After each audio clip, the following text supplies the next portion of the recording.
നമസ്കാരം. ഇന്ന് 39ാമത്തെ ദിവസമാണ്. അതായത് ബിഗ് ബോസ് തുടങ്ങിയിട്ട് ഏതാണ്ട് 39ാമത്തെ എപ്പിസോഡാണ്. അതായത് ഡേ വന്നിട്ട് എനിക്ക് തോന്നുന്നു 40ാമത്തെ ദിവസം എന്തോ ആണ് ഇന്ന്. അപ്പോ ഇന്ന് പ്രത്യേകിച്ച് എടുത്തു പറയാനുള്ള ഏറ്റവും പ്രധാനപ്പെട്ട കാര്യം പവർ ടീം തന്നെ വീണ്ടും പവർ ടീമിലേക്ക് അവർ തന്നെ അധികാരം ഏറ്റെടുത്തു എന്നുള്ളതാണ്. 3 ചലഞ്ച് ഉണ്ടായിരുന്നു. അതിൽ 3 അതിൽ ഒന്നിൽ പിന്നെ സായിയുടെ ടീം ജയിച്ചു. ബാക്കി 2 പവർ ടീം ജയിച്ചുകൊണ്ട് അവർ വീണ്ടും അധികാരത്തിൽ തുടരും എന്നുള്ളതാണ്. ഇത് രാവിലെ തന്നെ നമുക്ക് കാണാൻ സാധിച്ചത് ടിഷ്യൂ പേപ്പറിന്റെ ഇഷ്യൂ ആണ്. ടിഷ്യൂ പേപ്പർ ഈ പറയുന്ന ജാസ്മിൻ പലയിടത്തും ചുരുട്ടി ഇടുന്നുണ്ട് എന്ന് പറഞ്ഞുകൊണ്ട് ജിൻഡോവുമായിട്ടുള്ള ഒടക്കാണ്. അതിനകത്ത് ജാസ്മിൻ നമ്മൾ പലപ്പോഴും വീഡിയോ ഇട്ട് കണ്ടിട്ടുണ്ട്. ഇങ്ങനെ ടിഷ്യൂ ഒക്കെ എടുത്ത് ഉപയോഗിച്ചിട്ട് ഇങ്ങനെ ചുരുട്ടിയിട്ട് അവിടെ തന്നെ വലിച്ചെറിയുന്ന ആ വാഷ്റൂമിന്റെ അവിടെയൊക്കെ വലിച്ചെറിയുന്ന പല വീഡിയോസും കണ്ടിട്ടുണ്ട്. പക്ഷെ ജാസ്മിൻ അത് സമ്മതിക്കത്തില്ല. ജാസ്മിൻ പറയുന്നത് ഞാൻ അങ്ങനെ ചെയ്യാറില്ല എന്ന് ആദ്യം പറഞ്ഞു. അതിനുശേഷം ഞാൻ എന്തോ ലെഫ്റ്റിക്ക് എന്തോ തുടയ്ക്കാൻ വേണ്ടിയിട്ട് മാറ്റിവെച്ചതാണ്, ഞാൻ ചുരുട്ടിയിട്ടില്ല എന്നൊക്കെ വാദങ്ങളൊക്കെ മുഴക്കി. പക്ഷെ അവിടെ ജിൻഡോ എതിർത്ത്. പക്ഷെ ജിൻഡോ കുറച്ച് പറഞ്ഞത് കുറച്ച് കർക്കശമായിട്ട് കുറച്ച് ദേഷ്യത്തോടെ പറഞ്ഞു എന്നുള്ളതാണ്. വളരെ കൊയിറ്റായിട്ട് പറഞ്ഞ് അതിനെ തീർക്കാമായിരുന്നു. പക്ഷെ ജിൻഡോ ഒരു വൈരാഗ്യം മനസ്സിലുണ്ടല്ലോ. അപ്പം ഈ പറയുന്ന ജാസ്മിനോട് പിന്നെ പെരുമാറുമ്പോൾ കുറച്ച് വൈരാഗ്യം ജിൻഡോയുടെ മനസ്സിലുണ്ട് എന്നുള്ളതാണ്. അതിനുശേഷം ജിൻഡോ വീണ്ടും എടുത്തിടുന്ന മറ്റൊരു കേസ് ബാത്റൂമിൽ ചെരുപ്പിടാതെ പോയിട്ട് വന്ന് സോഫയിലൊക്കെ വന്ന് ഇരിക്കുന്നു എന്നുള്ളതാണ്. അപ്പൊ അത് വളരെ പിന്നെ സത്യം പറഞ്ഞു കഴിഞ്ഞാൽ വളരെ സീരിയസ് ആയിട്ട് കാണാനുള്ള ഒരു സംഭവം. നമ്മൾ ബാത്റൂമിലൊക്കെ പോകുമ്പോഴേ ഈ ടോയ്ലറ്റിലൊക്കെ പോകുമ്പോൾ ചെരുപ്പിടാതെ പോകുന്നത് ഒട്ടും ഈ പറയുന്ന ഹൈജീനിക് അല്ല. മനസ്സിലായോ? അതിനുശേഷം വന്ന് സോഫയിൽ ഇരിക്കുക. എവിടെ ഈ കുളിയില്ല, നനയില്ല, വൃത്തിയില്ല, ഒന്നുമില്ല. എന്നിട്ട് അതിനും തർക്കിക്കുകയാണ്. മനസ്സിലായോ? അവിടെയും തർക്കിച്ച് ജയിക്കാനുള്ള അവൾ പറയുന്നത് നിങ്ങൾ സമാധാനത്തിൽ പറഞ്ഞാൽ ഞാൻ മാറ്റാം എന്നുള്ളതാണ് അവൾ പറയുന്നത്. എന്ത് സമാധാനം, എന്തൊക്കെയാണ് അവള് കാണിക്കുന്നത്? 2 ദിവസത്തിൽ ഒരിക്കൽ കുളിക്കുക, നനയ്ക്കണ പരിപാടി ഉണ്ടെന്ന് എനിക്ക് തോന്നുന്നില്ല. ഇപ്പൊ ഡ്രസ്സ്, പുതിയ ഡ്രസ്സൊക്കെ വന്ന് ആ ചെറുക്കം വാങ്ങിച്ചു കൊടുത്ത ഡ്രസ്സ്, അവൻ ഇവിടെ നിന്ന് കാറ് പിടിച്ച് അവളെ കൊണ്ട് കൊടുത്ത ഡ്രസ്സാണ്. ആര്? അവനെ മറ്റേ അഫ്സല്. ആ ഡ്രസ്സ് വിട്ട് വിലസി കൊണ്ടാണ് മറ്റവന്റെ അടുത്ത് കയറി എന്ത് ചെയ്യുന്നത്, ഈ പറഞ്ഞ ഈ വൃത്തികേടുകൾ മൊത്തം കാണിക്കുന്നത്. ഇന്ന് മൊത്തം ഇതാണ്. ഞാൻ രാവിലെ ഒരു വീഡിയോ ഇട്ടിട്ടുണ്ടായിരുന്നു ഈ പറഞ്ഞ ഒരു സംഭവത്തെ കുറിച്ച്. എന്താണ് ഇവര് കാണിക്കുന്ന വൃത്തികേടുകൾ നമ്മൾ കാണേണ്ട ഒരു വല്ലാത്തൊരു അവസ്ഥയിലേക്കാണ് പോയിക്കൊണ്ടിരിക്കുന്നത്. അപ്പൊ ബിഗ് ബോസിന് വേറെ കണ്ടന്റുകൾ ഒന്നുമില്ല. ഇവരുടെ ഈ ലീലകൾ, ഇവിടെ പ്രണയ ലീലകൾ കാണിക്കുക എന്നുള്ളതാണ് ഇവരുടെ മെയിൻ കണ്ടന്റ് എന്നുള്ളതായി മാറിയിട്ടുണ്ട്. അവർക്കൊരു ലൈസൻസ് കിട്ടിയത് കൊണ്ട് എന്ത് തെണ്ടിത്തരവും എപ്പോഴും എങ്ങനെ വേണോ കാണിക്കാം എന്നുള്ള രീതിയിലേക്ക് അവർ മാറിയിട്ടുണ്ട്.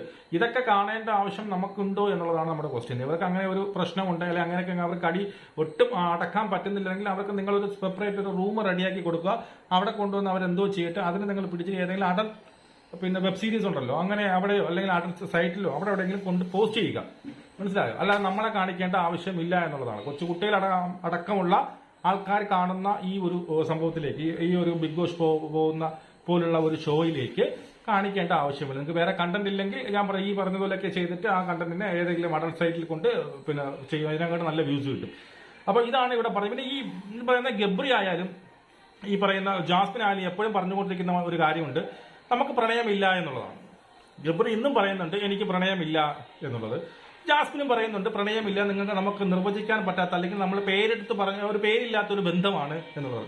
നിങ്ങൾ പ്രണയമില്ല എന്ന് പറയുകയും ഈ കാണിക്കുന്ന ചേഷ്ടകൾ, ഈ പറയുന്ന ലൈംഗിക ചുവയോടുകൂടിയുള്ള സംസാരങ്ങളും ഈ പറയുന്ന ലൈംഗിക ഉത്തേജനം ഉണർത്തുന്ന പ്രവർത്തികളും നിങ്ങൾ ചെയ്യുമ്പോൾ നിങ്ങൾ പ്രേമമില്ലെന്നും പറയുകയും നിങ്ങളിപ്പോൾ ലവ് അല്ലെന്ന് നിങ്ങൾ പറയുകയും ചെയ്യും. അങ്ങനെയാണെങ്കിൽ അതിന് മറ്റൊരു പേരേ ഉള്ളൂ, ലസ്റ്റ് അല്ലേ?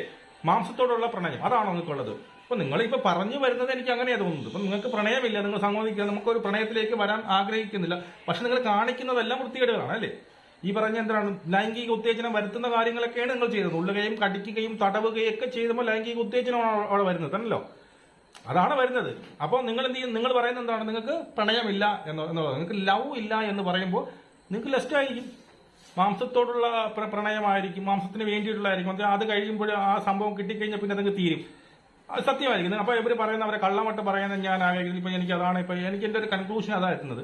ഇവർക്ക് ലവ് അല്ല ലസ്റ്റ് ആണ് എന്നുള്ള രീതിയിലേക്കാണ് ഇപ്പൊ കാര്യങ്ങൾ പോകുന്നത്. അല്ലെങ്കിൽ നിങ്ങൾ പ്രണയമാണെന്ന് സമ്മതിക്കണം അല്ലേ?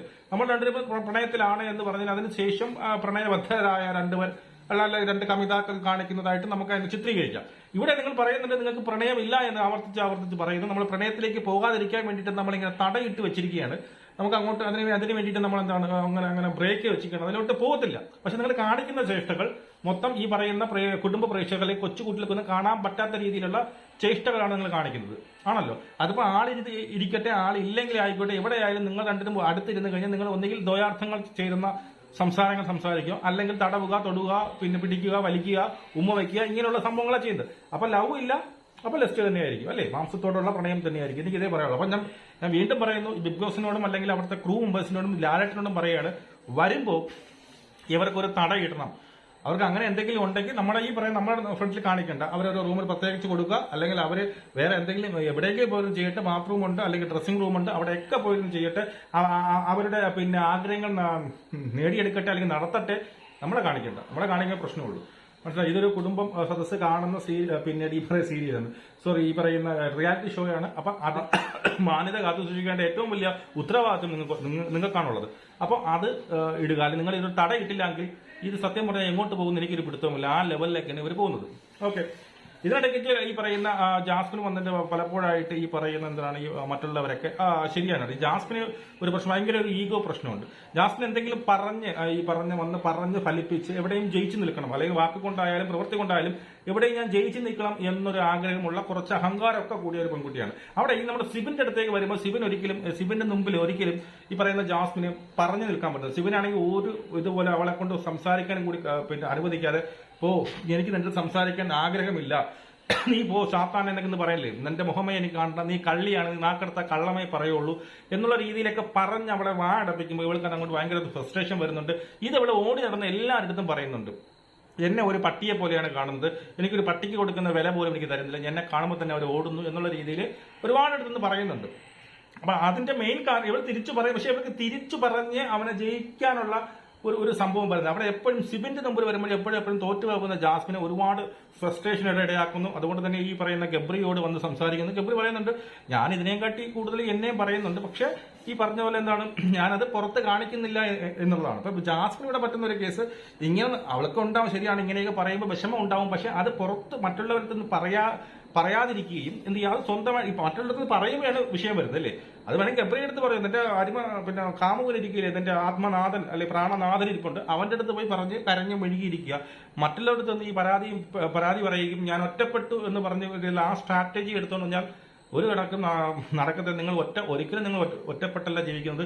രണ്ട്, ഗബ്രിയും ജാസ്മിനും ഒത്തു തന്നെയാണ് സദാസമയം ഉള്ളത്. ഏത് ഉടക്കായാലും അല്ലെങ്കിൽ ഏത് പിന്നീട് ഈ പറഞ്ഞ പോലെ പിന്നീട് അടിയായാലും അവിടെയൊക്കെ താങ്കളുടെ 4 നാക്ക് നീട്ടിക്കൊണ്ട് ഫൈറ്റ് ചെയ്തെന്നും കാണാം. മനസ്സിലായി? ഇന്ന് ജിൻഡോയുടെ തന്നെ ആയാലും വളരെ മോശമായിട്ട് പറയുന്ന ജാസ്മിനെ കാണാം. അതുപോലെ തന്നെ ഗബ്രിയൊക്കെ പറഞ്ഞ കള്ള, പിന്നെ ഈ പറഞ്ഞ എന്തൊരു മണ്ട എന്നൊക്കെ ഒരുപാട്. ഗബ്രിയൊക്കെ ആണെങ്കിൽ ഈ ഫൈറ്റിലേക്ക് വരുമ്പോൾ അവന്റെ വായിൽ നിന്ന് വരുന്ന വാക്കുകൾ വളരെ മോശപ്പെട്ട വാക്കുകളാണ് വരുന്നത്. അത് ജിൻഡയും ഒരു കണക്കിന് ജിൻഡയും ഒന്ന് തടയിടണം. ഈ പറഞ്ഞതുപോലെ എന്താണ്, ചുമ്മാ കിടന്ന ആവശ്യമില്ലാത്ത അനാവശ്യമായിട്ടുള്ള കാര്യങ്ങളിൽ ഇടപെട്ട് അനാവശ്യമായി അതിനെ വലിച്ച് നെടുക്കി വലിയൊരു വിഷയമാക്കി എടുക്കുന്നത് ഈ പറയുന്ന ജിൻഡയും അത് ഒഴിവാക്കണം. കാരണം ഇല്ലാന്നുണ്ടെങ്കിൽ ഇവർക്ക് എപ്പോഴും ഇവർ ഒറ്റപ്പെട്ടു പോയി എന്നുള്ളത്. ഇത് അനാവശ്യമായിട്ട് ഒരാളെ എപ്പോഴും ടാർഗറ്റ് ചെയ്യുമ്പോൾ അതിന് നെഗറ്റീവായിട്ടുള്ള ഫലം വരും എന്നുള്ളതാണ്. അപ്പൊ ഇന്നത്തെ പവർ ടീം ചാലഞ്ചിനെ കുറിച്ച് പറഞ്ഞു കഴിഞ്ഞാൽ ആദ്യം കൊടുത്ത ചാലഞ്ച് ഒരു ബ്രെഡ് കടിക്കുന്ന ചാലഞ്ച്. സത്യം പറയണം, സായി വളരെ നന്നായിട്ട് പെർഫോം ചെയ്തായിരുന്നു. തുടർച്ചയായിട്ടുള്ള 2 ഫിസിക്കൽ ടാസ്കുകളിൽ അവർ 1ാം സ്ഥാനം എത്തിയായിരുന്നു. രണ്ടാമത് കൊടുത്ത ചാൻസ് മറ്റേ ഡ്രിങ്ക്സ് കഴിക്കുന്ന ചാൻസ്, മറ്റേ എന്തോ പേര് പറഞ്ഞില്ലേ, വെള്ളം കുടിക്കുന്ന സാധനം, ആ നൂലിങ്ങനെ കെട്ടിയിട്ടിട്ട് ഇങ്ങനെ സംഭവം വെള്ളം കുടിക്കുക എന്നുള്ളത്. അവിടെയാണ് സത്യം പറഞ്ഞ ഈ ഡെൻ ടീമിന് ഏറ്റവും വലിയൊരു പരാജയം, അല്ലെങ്കിൽ സായിയുടെ ടീമിന് ഏറ്റവും വലിയൊരു പരാജയം സംഭവിച്ചത് അവിടെയാണ്. ആ സമയത്ത് അവിടെ നോറയെ മാറ്റിക്കൊണ്ട് എന്ത് ചെയ്യണമായിരുന്നു, സായു അല്ലെങ്കിൽ അഭിഷേകിനെയോ ആരെങ്കിലും ഒരാളെ ആ ടീമിലേക്ക് അതിന് നോറയ്ക്ക് പകരം കൊടുത്തിരുന്നുവെങ്കിൽ രണ്ടാമത്തെ കളി തന്നെ അവർ ജയിച്ചുകൊണ്ട് അവർക്ക് എന്ത് ചെയ്യാൻ പറ്റുമെന്ന് പവർ ടീമിലേക്ക് കടക്കാൻ പറ്റുമായിരുന്നു. പക്ഷെ അവിടെ അവർ 8 നിലയിൽ പൊട്ടി എന്നുള്ളതാണ്. ഒരു ഗ്ലാസ് വെള്ളവും പോലും ഈ നോറയ്ക്ക് കഴിക്കാൻ സാധിച്ചില്ല എന്നുള്ളതാണ്. മൂന്നാമത്തേന്ന് വെച്ചാൽ നല്ലൊരു പിന്നെ ചലഞ്ചായിരുന്നു. ഈ ഫുട്ബോൾ രണ്ടുപേരും കൂടി ഇരുന്നുകൊണ്ട് അങ്ങോട്ടും ഇങ്ങോട്ടും പരസ്പരം എന്ത് ചെയ്യുക, ബോൾ അടിച്ച് പോസ്റ്റിലേക്ക് കയറ്റുക എന്നുള്ളത്. അവിടെ വീണ്ടും സായിയും ഈ പറയുന്ന നമ്മുടെ മുടിയനും വരുന്നു. അവിടെ മുടിയ നല്ല രീതിയിൽ കളിക്കുന്നു. മുടിയ ഏതാണ്ട് 5-നെതിരെ 11 ഗോളുകൾക്കാണ് മുടിയൻ അവിടെ ജയിക്കുന്നത്. അങ്ങനെ പവർ ടീം വീണ്ടും തങ്ങളുടെ ആധിപത്യം സ്ഥാപിക്കുന്നു. വീണ്ടും തുടർച്ചയായ 2ാം വീക്കിലേക്ക് പവർ ടീം എന്ത് ചെയ്യുന്നു, കടക്കുന്നു. ഇത്രയാണ് സത്യം പറഞ്ഞു കഴിഞ്ഞാൽ ഇതിനകത്ത് നടന്നത്.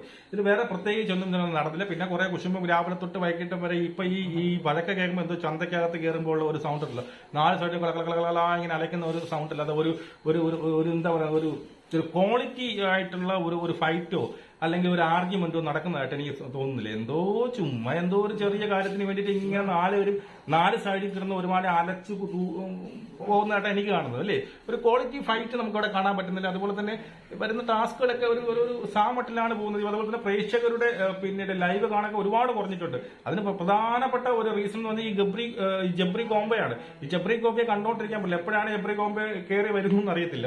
കഴിയുന്ന ഒരു ഇറിറ്റേഷനാണ്, മറ്റുള്ളവർക്കെല്ലാം ഇറിറ്റേഷൻ ആണ്. വീണ്ടും പറയുന്നു, ബിഗ് ബോസോ അല്ലെങ്കിൽ ലാലേട്ടനോ ഇതിന് തടയിടുക എന്നുള്ളത് വളരെ അത്യാവശ്യമായ ഒരു കാര്യമാണ്.